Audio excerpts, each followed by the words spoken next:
Assalamualaikum dan salam sejahtera. Selamat datang ke siaran TV BSS Sekolah Kebangsaan Sungai Aceh.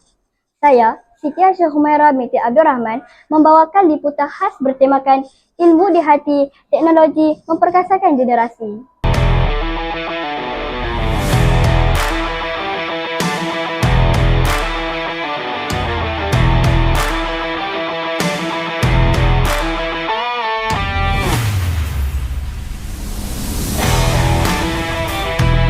Di era digital ini, pembelajaran tidak lagi terhad di dalam buku teks.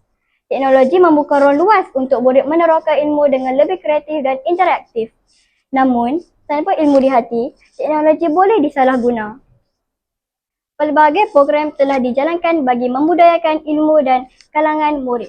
Antaranya, program Nilam, Jom Membaca 10 Minit dan Sudut Digital Pusat Sumber. Semua ini bertujuan melahirkan generasi yang bukan sahaja bijak teknologi, tetapi juga kaya dengan ilmu dan nilai murni.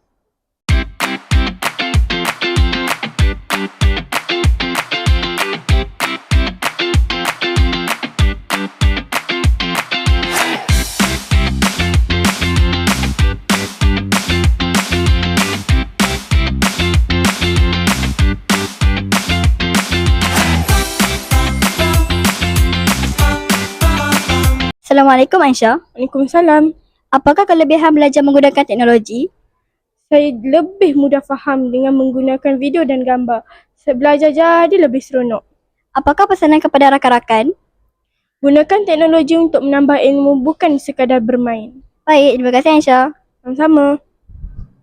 Ilmu yang disemai di dalam hati akan membimbing tindakan. Teknologi pula menjadikan alat memperkasakan generasi.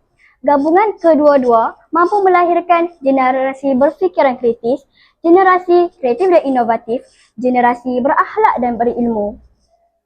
Sekian daripada kami di TV PSS SK Sungai Aceh. Teruskan membaca, teruskan meneroka ilmu. Saya, Siti Aisyah Humaira binti Abdul Rahman mengucapkan terima kasih. Assalamualaikum dan jumpa lagi.